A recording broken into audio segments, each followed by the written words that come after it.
अस्सलाम वालेकुम and welcome to जोर का जोर। आई होप आप लोग खैरियत से होंगे और अच्छे से अपना ख्याल रख रहे होंगे। Another day another show and yes, Pakistan cricket में क्या क्या हो रहा है, बहुत सारी टीम्स सामने आ रही है। ऑब्वियसली एक स्क्वाड जो मेन पाकिस्तान टीम का आया था दैट वाज जो पाकिस्तान टीम जो है वो बांग्लादेश का टूर करेगी, बट इस वक्त वाइट बॉल कैंप जो है वो जारी है। आज गालिबन उसका छठा दिन जो है उस वहाँ पे white ball cricketers scenario based cricket खेल रहे हैं। साथ ही साथ जो है जब हम बात करते हैं पाकिस्तान शाहीन्स की, तो पाकिस्तान शाहीन्स इंग्लैंड के लिए स्क्वाड आपके सामने आया, डार्विन के लिए एक स्क्वाड एक अलग आपके सामने आया। सो यस, बहुत सारे स्क्वाड्स, मगर कहीं ना कहीं कोई लड़का जो दूसरे स्क्वाड में होना चाहिए था वो किसी दूसरे स्क्वाड में, या कोई लड़का दिख ही नहीं रहा, बिल्कुल कहीं पूरे प्लान से गायब हो गया। सो कौन ये डिसीजन लेता है, कौन ये डिसाइड करता है क्या गेम प्लान है, and then introducing the domestic structure on and on और डिपार्टमेंटल क्रिकेट में जो है वो फर्स्ट नहीं, सेकेंड नहीं, थर्ड ग्रेड तक हम क्रिकेट अब होते हुए देखें। It would be cricket all year,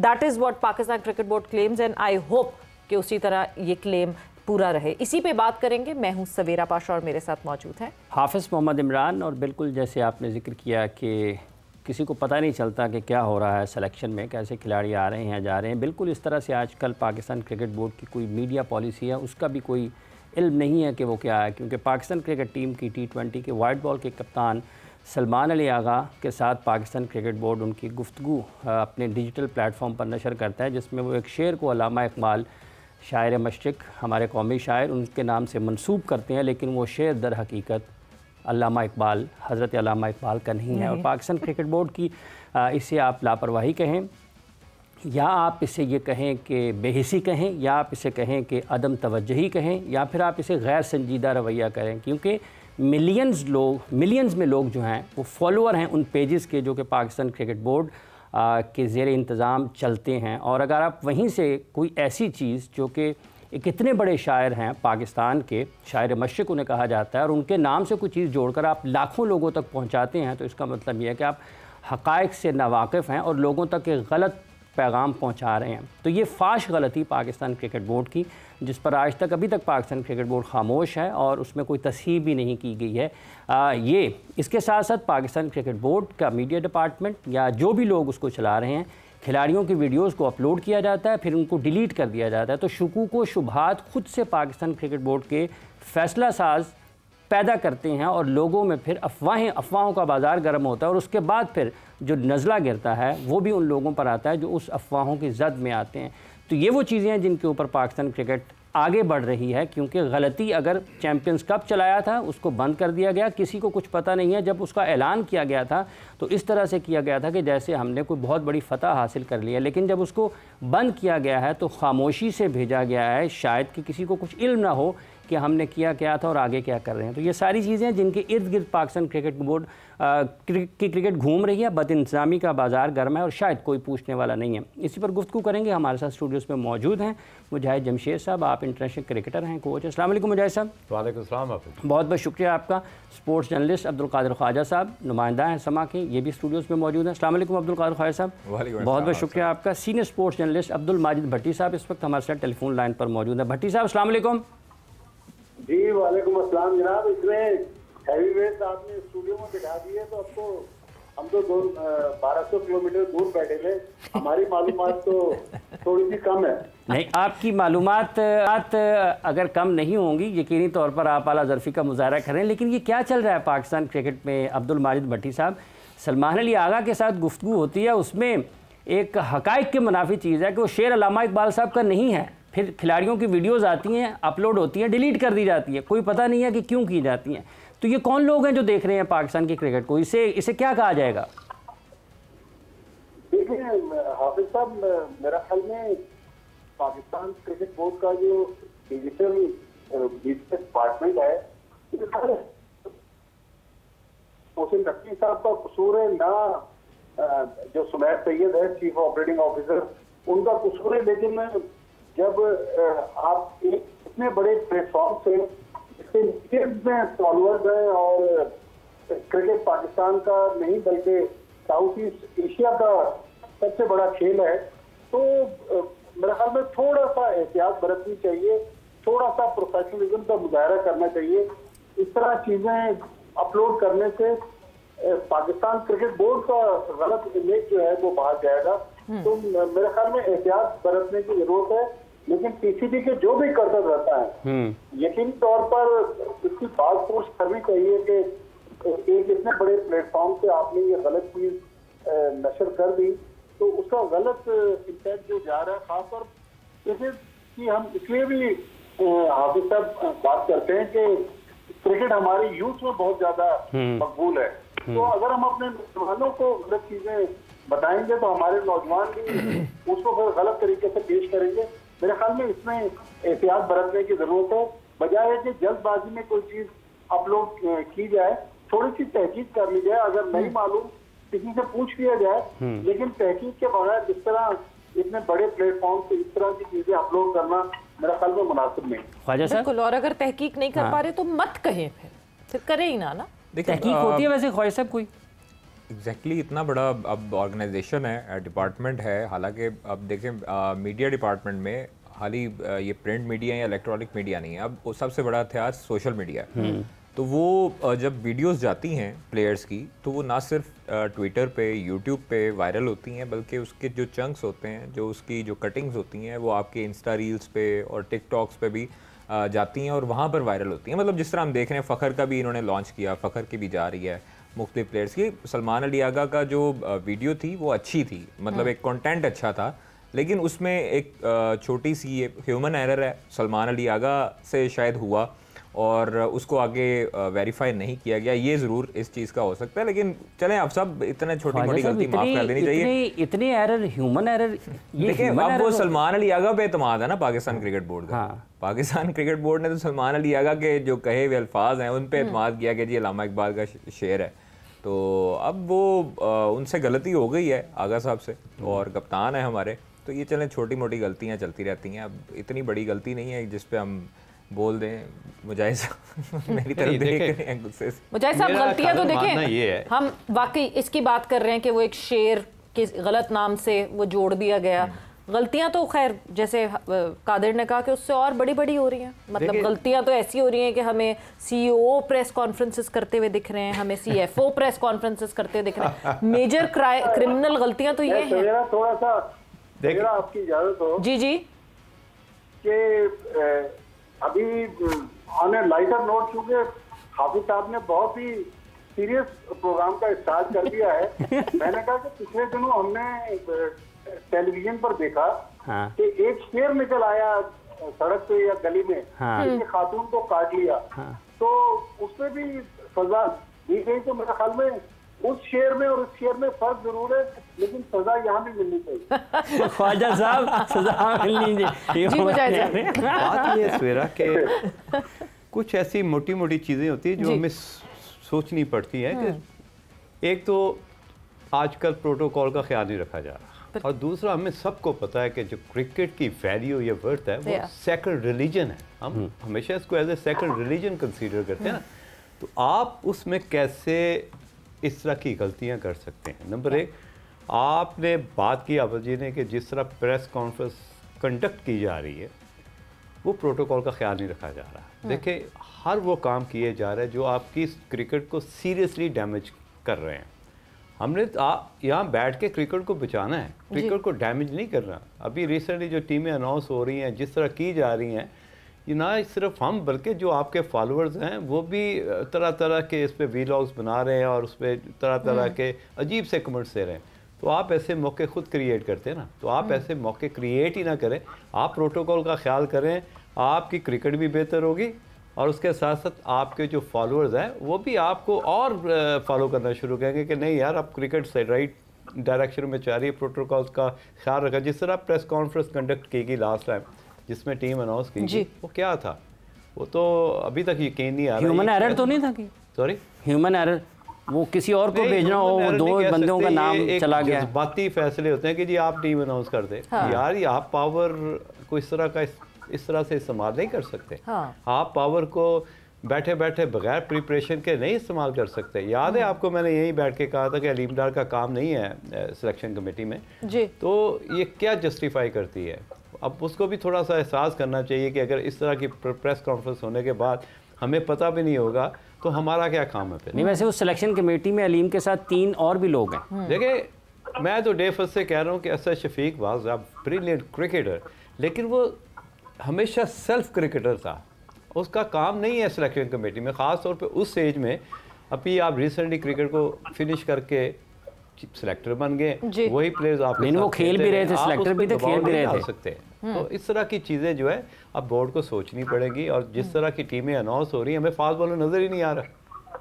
आप उन चीज़ों पे फोकस करें जिससे क्रिकेट को फ़ायदा हो। आपकी जो नस्लें हैं, जो आपका बेंच है वो स्ट्रॉन्ग हो। अब इंडिया देखे कितनी खूबसूरत क्रिकेट खेल रहा है कि उनका बेंच देखे 3 से 4 अंडर 19 प्लेयर बिठाए हुए हैं ताकि उनको मिच स्टार्क थक ही नहीं रहा। सॉरी, मिच स्टार्क थक ही नहीं रहा। वो 400 विकेटें ले गया, वो एक ओवर में 3-3 वो 27 पे की बात। He is the first ever bowler जिसने फ्यूएस्ट बॉल्स पे हाईएस्ट विकेटें की हुई। 15 बॉल पे 5 विकेट्स लिए, पहले ओवर में 3 आउट किए हैं।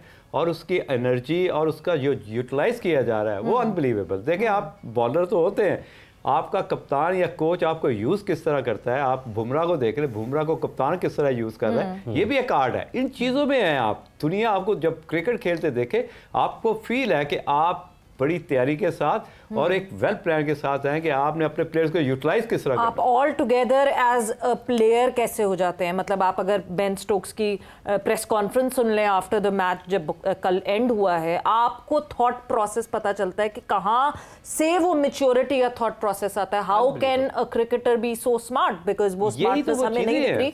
But Qadir, coming towards you, कहीं कोई फाख्ता ने कोई बात बताई कि क्यों इन्हीं को मजबूरतन ज़रूरत पड़ी अनाउंस करने की? क्या सेलेक्टर्स खुश हैं इस सिलेक्शन से? क्या ये उन्हीं की टीम है?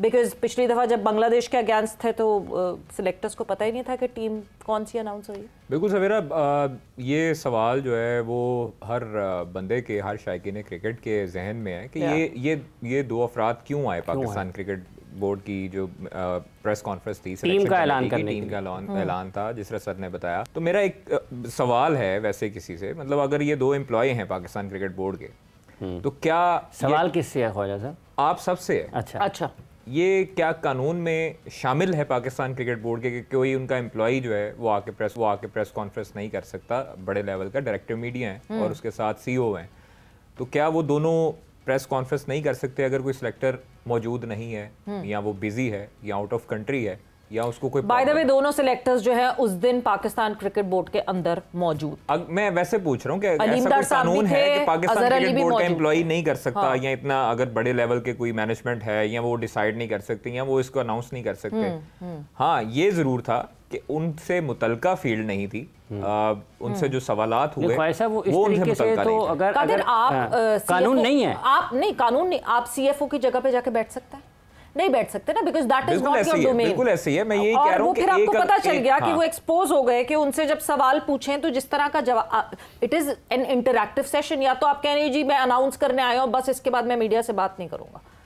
मगर जब आप एक इंटरैक्टिव सेशन 3 सवाल पूछे मेयरली सिर्फ, या ये बहस चलती रहेगी। ये दूसरी चीज है। और दूसरा जो स्क्वाड की बात हो रही है, फास्ट बॉलर्स के हवाले से बात की है। देखें सर, जब भी हम लोग अपना कोई स्क्वाड अनाउंस करते हैं उसमें कोई ना कोई लैग जरूर होता है। और दूसरी चीज़ है कि जब हम स्क्वाड में से अपने सुपरस्टार्स को रेस्ट करवाते हैं तो हमारा ववेला मच जाता है सोशल मीडिया पे। लोग तनकीद करते हैं कि ये इनको क्यों नहीं शामिल किया, बाबर रिजवान को साइडलाइन कर दिया, ये कर दिया। तो सर, इंडिया का जब टीम, जो उनकी टीमें बनी हैं, तो वो वहाँ पर जो लोग हैं वो थोड़ा सब्र व तहम्मुल के साथ सपोर्ट करते हैं। शुभमन गिल को भी, वो बुमराह को भी सपोर्ट करते हैं। वो ये नहीं कहते कि रोहित शर्मा विराट कोहली नहीं है तो हम जला देंगे, ये कर देंगे, एहतजाज करेंगे। तो हमें थोड़ा सा तहम्मुल रखना चाहिए। एक नया हमारा कप्तान है, रिजवान था, वहाँ पर उनको आप बुलाया, उनको सारी चीज़ें हुई। अब जिस तरह नसीम की है, नसीम के हमारे पास खबर है कि नसीम शाह का नहीं आया नाम, तो नसीम शाह कैंप में ज़रूर हैं। नसीम लाहौर में भी, NCA में भी ट्रेनिंग कर रहे थे और हमें जो सोर्सेज बताते हैं, हाँ, उन्होंने हेड कोच के साथ बात की है बाकायदा तौर पर। मुझे अच्छी चीज़ ये लगी है कि एक फास्ट बॉलर जिसके ऊपर वर्कलोड है, जिसकी परफॉर्मेंस अच्छी नहीं है, उसने खुद रेस्ट मांगा। उसने खुद हेड कोच को कहा, हेड कोच ने भी अंडरस्टैंड किया इस चीज़ को और हेड कोच ने भी उसको कहा है कि आप 1-2 महीने रेस्ट करके अच्छे तरीके से, अच्छी फॉर्म के साथ वापस आएँ। उनके दोनों भाई जो हैं, वो नो डाउट आगे हैं शाहीन्स में, उबैद और हनैन। तो लेकिन नसीम स्ट्रगल कर रहे थे पीएसएल में भी, आपको याद होगा कि नसीम काफ़ी हद तक स्ट्रगल कर रहे थे, लेकिन उसके बाद अब उन्होंने रेस्ट मांगा और रेस्ट उनके लिए ज़रूरी भी था जी। और वो रेस्ट करके अब आइंदा आने वाला जो एशिया कप है, उम्मीद है कि अल्लाह करे कि एशिया कप में नसीम शाह अच्छी फॉर्म में वापस आए। बट वो रेस्ट वाली बात हसन पे तो नहीं अप्लाई करती, because Hasan is parallelly playing. Hasan का भट्टी साहब की तरफ मैं जरा आना चाहूंगी। भट्टी साहब, बांग्लादेश के अगेंस्ट जो पाकिस्तान का स्क्वाड अनाउंस हुआ, मेरे ख्याल से सबसे पहले तो हम जो अनाउंसमेंट की बात करें, शायद वो अनाउंसमेंट इसीलिए हुई कि स्क्वाड पर ज्यादा ध्यान ना जाए, उसी अनाउंसमेंट में सारा ध्यान रह जाए हमारा। फास्ट बॉलर्स की बात मुजाहिद जमशेद साहब ने की, आप सेटिस्फाइड हैं? सलमान मिर्जा की बहुत अच्छा उन्होंने स्पार्क जरूर दिखाया पीएसएल में, मगर क्या पीएसएल और लाहौर कलंदर्स का पीडीपी प्रोग्राम काफी है एक प्लेयर को पाकिस्तान स्क्वाड में जगह बनाने के लिए? मैं सवेरा सबसे पहले नसीम शाह की आपको बात बताऊं जी। कल शाम में नेशनल स्टेडियम कराची में जब पाकिस्तान टीम के कैंप में नसीम शाह बॉलिंग कर रहे थे, जो उनका सिनेरियो बेस्ड प्रैक्टिस मैच था, तो वहां भी जो मुझे नजर आया बाहर से बैठ के, मुझे तो नसीम शाह कल भी स्ट्रगल करते हुए नजर आए जी। तो मेरा ख्याल में नसीम शाह को नजर दिखाना एक ठीक फैसला था। लेकिन सलमान मिर्जा बिल्कुल, सलमान मिर्जा ने जिस तरह लाहौर कलंदर्स को चैंपियन बनवाया है पीएसएल में, तो डिजर्व करते हैं नौजवान लड़के जो परफॉर्मेंस दे रहे हैं, उनको मौका मिलना चाहिए। लेकिन हमारे सीनियर्स एक एक करके जो मंजर से गायब हो, कुछ परफॉर्मेंस की बुनियाद पर, कुछ परफॉर्मेंस के बगैर, वो मेरे ख्याल में पाकिस्तान की जो आगे की प्रिपरेशन ना, अभी तो चले बांग्लादेश को हमने होम ग्राउंड पर 3-0 मार दिया, अब हम बांग्लादेश जा रहे हैं। बांग्लादेश की वो टीमें जो पिछले दिनों यूएई से शारजा में T20 सीरीज हार गई, तो अभी तो स्ट्रॉन्ग टीम नहीं है। वेस्ट इंडीज की टीम रात 27 रन पर टेस्ट मैच में आउट हुई, लेकिन T20 में पाकिस्तान के लिए टर्न वाला साबित है। तो मेरे ख्याल में हमें बताया तो जाए हमारे सीनियर कहाँ हैं। जब नेशनल ड्यूटी, भट्टी साहब सीनियर्स की हम बिल्कुल बात करेंगे, वक्त एक ब्रेक का हुआ, हमने ब्रेक पर जाना है। जिस तरह आल पूछा Salman Ali Agha say about the seniors, हम बिल्कुल उसके ऊपर डिस्कस करेंगे। बट जाते जाते सलमान मिर्जा की जो बात कर रहे हैं आप, तो यस 23 T20s खेले हैं अभी तक उन्होंने पाकिस्तान के डोमेस्टिक सिस्टम की अगर मैं बात करूं, वो जो एक डोमेस्टिक हुआ था T20 बिफोर पीएसएल और फिर पीएसएल के, सो यही इतना ही उनका contribution in the domestic of Pakistan. तो जो डोमेस्टिक में बेचारे फास्ट बॉलर्स हैं वो क्या करें? क्या वो भी लाहौर कलंदर्स के पीडीपी प्रोग्राम में चले जाएं? ब्रेक पर जा रहे, ब्रेक से वापस आते हैं, कॉन्वर्सेशन को आगे बढ़ाते हैं।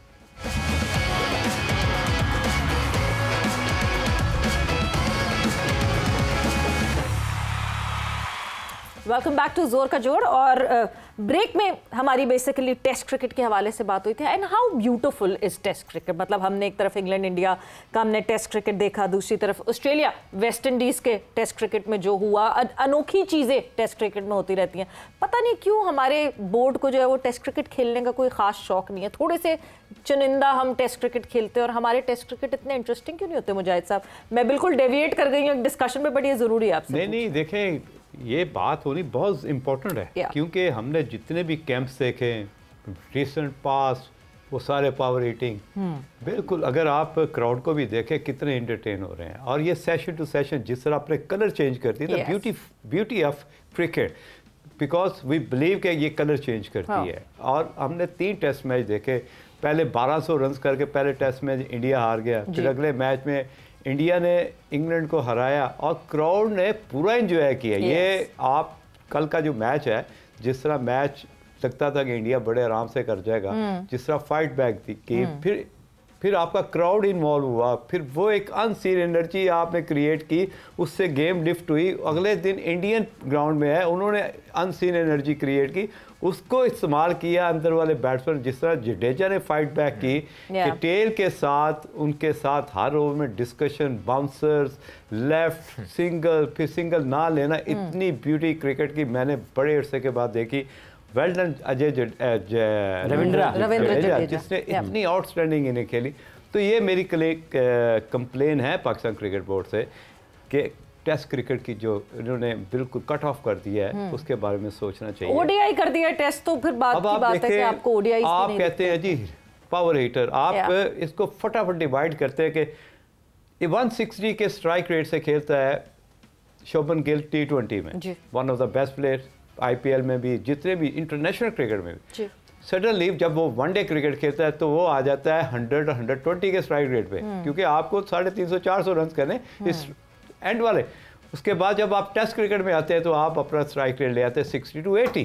तो वो इस तरह की कैलकुलेशन के साथ अपनी क्रिकेटर को भी आगे लेके चल रहे हैं, अपनी क्रिकेट को भी प्रमोट कर रहे हैं, और आपका बेंच जो है वो भी स्ट्रॉन्ग कर रहे हैं। But shift in the gears और बेंच स्ट्रॉन्ग करना, उसके साथ साथ किस तरह जब सीनियर्स नहीं होते टीम में तो किस तरह जो यंगस्टर्स हैं वो जिम्मेदारी का मुजाहिरा करते हैं, और वो उसकी आपने एक एग्जांपल दी अभी कि किस तरह जिम्मेदारी का। शुभमन गिल को सलमान अली आगा की प्रेस कॉन्फ्रेंस में यही सवाल माजिद भट्टी साहब हमारे साथ मौजूद भी हैं, उन्होंने सीनियर्स के हवाले से पूछा, बिकॉज क्लैरिटी नहीं पता चलती, अजीब अजीब सी अफवाहें उड़ जाती हैं कि माइक हैसन ने बाबर आजम को कीपिंग का कह दिया। मतलब मुझे नहीं पता कि कौन ये सोच रहा है, अगर माइक हैसन ऐसी बात कर रहे हैं तो फिर तो वो बिल्कुल भी पता नहीं कुछ और तरीके से सोच रहे हैं, मगर मेरा नहीं ख्याल कि ये सिर्फ एक अफवाह थी जो अफवाह उड़ी गई थी। बट क्या कहा सलमान अली आगा ने उस प्रेस कॉन्फ्रेंस में about the seniors and about overall Pakistan cricket? Bhatti साहब, ये सफ़ा जो है, एक ही सफ़ा, ये कहाँ से बनकर आया है?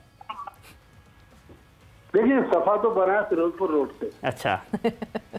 या उसके अतराफ से बना है। हाँ, अतराफ से। अगर सलमान अली आगा के इस जवाब को हम सामने रखें जी, और कुछ दिन पहले जब माइक हैसन प्रेस कॉन्फ्रेंस कर रहे थे उसको सामने रखें, तो माइक हैसन ने तो ये कहा था कि साइम अयूब और फखर जमान जो इस वक्त पाकिस्तान के T20 में ओपनर हैं, अगर वो नहीं चलते तो फिर बाबर सेकंड चॉइस है, जो मुझे उनका जवाब समझ नहीं आया। तो इसका मतलब हमें उस वक्त तक बाबर की वापसी का इंतजार करना पड़ेगा जब तक साइम या फखर में से खुदा न खास्ता कोई अंडर परफॉर्म कर जाए या फिर कोई अनफिट हो जाए।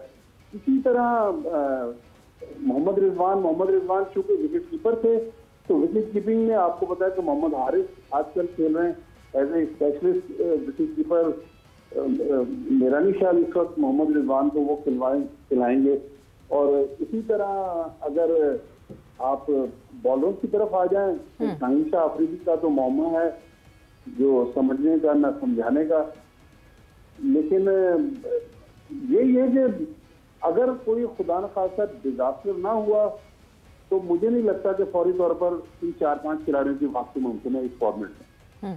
मुझे सब एक ही जुमले में, मतलब बिकॉज ऑब्वियसली सलमान ने कहा कि हम एक ही पेज पे हैं, जो माइक ने बात की उसी में फिर वो आगे ये बात करते हैं कि like to like replacement to convince everyone for Nawaz, कि हाँ जी नवाज इसलिए बिकॉज हमें like to like replacement Shadab की चाहिए थी, इस वजह से नवाज है। सो अगर साइम अयूब को कुछ गॉड फॉरबिड हो जाता है और बाबर आजम उनके वो लाइक टू लाइक रिप्लेसमेंट तो नहीं है, तो एक तरफ कोई और रूल है, एक तरफ कोई और पॉलिसी, एक तरफ कोई और थॉट प्रोसेस। कंफ्यूजन तो एवरीवेयर, ये इस पे तो कोई डाउट नहीं है। देखिए जिस तरह लाइक वाइज की बात की जा रही है, ये चोचले होते हैं। आपको एक वर्ड सिलेक्शन चाहिए होती है कि ये वर्ड बोलूँगा तो शायद मीडिया इस पर सेटिस्फाइड हो जाए, लेकिन ये जस्टिफाई नहीं करता।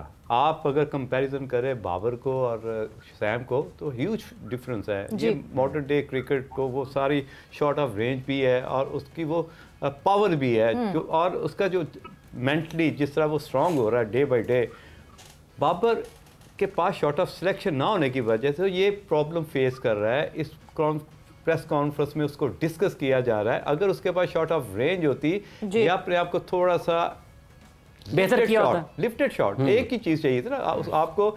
दायरे वाली क्रिकेट में लॉफ्टेड शॉट जब तक नहीं मारनी है कि आप मॉडर्न डे क्रिकेट को क्राइटेरिया को मीट नहीं करते, तो आपने सिर्फ ये इन्हेंस करना था। अब आप उस जगह पे आगे खड़े हो गए कि आपके जूनियर्स भी आपको सिलेक्ट करने के बारे में इस तरह की जस्टिफिकेशन या प्रेस कॉन्फ्रेंस में आपको डिस्कस करेंगे, तो ये किसी भी बड़े प्लेयर की एक, मैं समझता हूँ कि हो सकता है मेरे हार्श वर्ड इंसर्ट है। और स्पेशली एक जब ऑस्ट्रेलियन अगर कोई प्लेयर बाहर होता है तो वो उसके लिए वापस के रास्ते बंद हो जाते हैं। तो ये पॉलिसी पाकिस्तान क्रिकेट बोर्ड को भी देखनी है कि ऐसे प्लेयर्स जो अपना टाइम गुजार चुके हुए हैं, नहीं ऐसा तो नहीं है। पाकिस्तान में कुछ ड्रॉप होने वाले खिलाड़ियों के दरवाजे उनके पास होते हैं, वो जब चाहते हैं ला के दरवाजा रख देते हैं। ये नवाज शादाब अपने दरवाजे साथ लेके आए। दाता दरबार में देखा है, देगे बैटरी हो रही है, आपने अपने मजे से खाया फिर लाइन में लगे। हाँ। इस तरह तो नहीं है, ये कोई दाता दरबार वाली देख तो है नहीं। आप पेड़ भरा तो फिर वहीं आगे खड़े हो गए। ये थोड़ी सी पॉलिसी चेंज होनी चाहिए। मैं समझता हूँ कि पाकिस्तान को कि अब भाई आप जो टीमें अनाउंस हुई हैं इसमें आप देख लें, ये कोई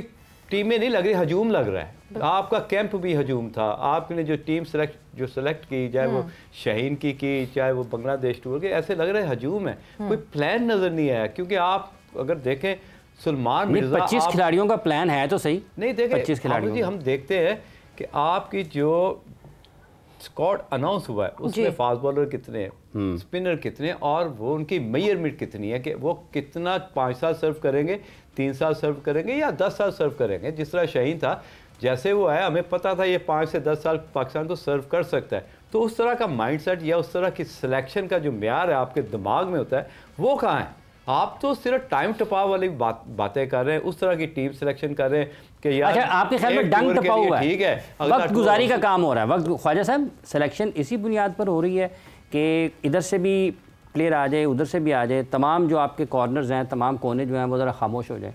देखिए, नहीं, मेरा नहीं ख्याल कि अभी जिस तरह सलमान आया, अहमद दानियाल आए, और हमारे पास शाहीन्स में जो लॉट आ रही है, उसने पहले भी लड़कों ने अच्छी परफॉर्मेंस दी है। गोया हुरैरा का हमें हुआ सरप्राइज कि वो क्यों नहीं आए टीम में, मतलब 3 हसीबुल्लाह क्यों नहीं है किसी भी टीम में? हसीबुल्लाह के बारे में रूमर्स आ रही थी, लेकिन उन्होंने कल क्लियर कर दिया यूके में। उन्होंने कहा काउंटी का क्रिकेट हो रही है लेकिन पाकिस्तान पहली तरजीह है। अच्छा, ये बड़ा वैसे मानी खेज है। हाँ, काउंटी क्रिकेट हो रही है लेकिन तरजीह पाकिस्तान है। मतलब ये कहने की भी जरूरत क्यों पड़े एक पाकिस्तान के क्रिकेटर? उनके बारे में रूमर्स चल रहे थे कि वो पाकिस्तान की क्रिकेट छोड़ के इंग्लैंड में शिफ्ट हो रहे हैं, और वो इंग्लैंड में वेकेशंस के लिए गए हैं वहाँ पर, और उन्होंने इस चीज़ को क्लियर किया है कि काउंटी क्रिकेट का कॉन्ट्रैक्ट हुआ है। हाँ। मेरा किसी और जगह कॉन्ट्रैक्ट नहीं हुआ, लिहाजा पाकिस्तान के लिए मैं अवेलेबल था और हूँ।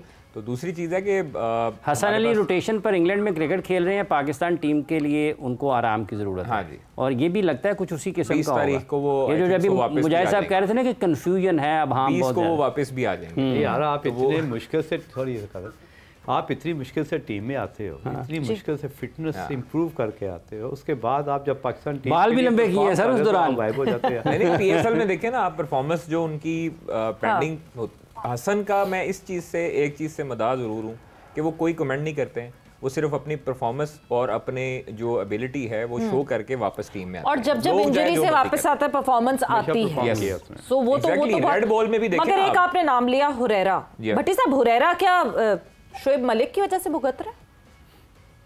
नहीं, मेरा शोएब मलिक की वजह से असल में हुरैरा के साथ नाइंसाफी हुई है कि उसको एक उन पिचेस पे डेब्यू करवा दिया गया जो बैटिंग के लिए आइडियल नहीं थी। इंग्लैंड जिसने कल इतना बड़ा टेस्ट मैच जीता, उनके बैट्समैन भी उन पिचेस पे स्ट्रगल कर रहे थे। उसके बाद फिर अचानक उनको मंजर से गायब कर दिया गया। मेरे ख्याल में नौजवान खिलाड़ी को थोड़ा सा कॉन्फिडेंस देने की जरूरत थी। लोग कहते हैं कि अगले साल क्योंकि पाकिस्तान टीम में जाना, इसलिए सऊद शकील को पाकिस्तान चाइनीज में रखा गया है। मेरे ख्याल में सऊद शकील का सिलेबस जितना बड़ा है, अब पाकिस्तान शाहीन से वो आगे निकल गए, तो शाहीन में हुरैरा जैसे बैट्समैनों को ग्रूम करने की जरूरत थी। वहां पर मेरा ख्याल में थोड़ा सा सिलेक्शन कमेटी को कंसीडर करने की जरूरत है। भट्टी साहब, आपने नाइंसाफ़ी की बात की है, तो आपको लगता है कि ये जो नया स्ट्रक्चर है ये भी कहीं ना कहीं कुछ नाइंसाफ़ी भी है, कहीं तलवार चलाई गई है? देखिए, अभी तो इसके समरात हमने देखने, लेकिन फिलहाल अगर हम ये सिस्टम देख लें, अभी तो ये सिस्टम काफी कंफ्यूजन क्रिएट कर रहा है। आगे जाके ये सिस्टम क्या वाकई पाकिस्तान क्रिकेट में, वो कहते हैं कि ट्रांसपेरेंसी आ जाएगी, सिलेक्शन में गड़बड़ नहीं होगी, क्योंकि एक तरफ कोचेस की पोस्ट एडवर्टाइज हो रही है, डोमेस्टिक कोचेस की। कुछ कोचेस पाकिस्तान की चाइनीज के साथ, कोई इंग्लैंड जा रहा है, कोई ऑस्ट्रेलिया जा रहा है, तो ये मेरे ख्याल में थोड़ा सा अभी तजाद है। थोड़ा सा सिस्टम को फाइन ट्यून करने की जरूरत है। अभी तो ये सिस्टम कुछ मेरी समझ में तो नहीं आ रहा। मुजाहिद जिनसे हमारे मोहतरम पाकिस्तान के लिए बहुत बड़ी क्रिकेट खेली, ये अगर हमें कुछ समझा सके, क्योंकि इन्होंने तो पाकिस्तान के वो उरूज वक्त क्रिकेट देखी है, तो ये मेरे ख्याल में ज्यादा बेहतर अंदाज में डिस्क्राइब कर सकेंगे। एक बस जाते जाते, क्योंकि वक्त यहाँ पे खत्म हो रहा है, एक मासूमाना सा सवाल मैं आपसे पूछना चाहती हूँ, कोचेस हायर करने के बाद क्यों देते हैं ऐड? कोई वजह होती है इसकी खास? दोबारा पूछे। कोचेस हायर कर लेते हैं, उसके बाद उसका ऐड देते हैं, अखबार में? कोई खास वजह? ये बेसिकली एक क्या कहते हैं, आंखों में मिर्ची डालने वाली बात होती है। हमेशा हम देखते हैं प्लान पहले हो चुका होता है, सिलेक्शन पहले हो चुकी होती है, उसके बाद ऐड आती है ताकि वो जो कागजी कार्रवाई उनको पूरी की जाए। ये हो गया जालसाजों वाले काम जो है ना, ये चेंज होने चाहिए। ये बेसिकली ऐसे काम बहरूपिये करते हैं, तो बहरूपियों वाला जो माइंड सेट है ना, वो सिस्टम से आउट होना चाहिए। बिल्कुल ये सिस्टम से आउट होना चाहिए और बहुत ज़रूरी है। बट थैंक यू बटी फॉर जॉइनिंग अस, एंड आप लोग का भी बहुत बहुत शुक्रिया फॉर जॉइनिंग अस। क्लैरिटी एक बहुत बड़ा सवाल मुसलसल इस पे होता है कि क्लैरिटी नहीं है। जो तीनों टीम्स हमारे सामने आज जिस पे हमने बात की है, एक पाकिस्तान की टीम जो बांग्लादेश का टूर करेगी, शाहीन्स जो कि इंग्लैंड टूर करेगी, दूसरी शाहीन्स जो कि डार्विन टूर करेगी, उनमें भी क्लैरिटी ऑफ सिलेक्शन नहीं है। किस बेसिस पे आपको ना हुरैरा दिखते हैं ना हसीबुल्ला दिखते हैं? There many questions that should be answered, but कौन देगा जवाब, क्योंकि कोई सामने आ ही नहीं रहा और जो सामने आ रहे हैं उनको जवाब नहीं आता। बट विद दैट वक्त यहाँ पे खत्म हो गया। सवेरा पाशा को और हाफिज इमरान को इजाजत दीजिए। अपना बहुत ख्याल रखिएगा। टेक केयर, बाय बाय, अल्लाह हाफिज।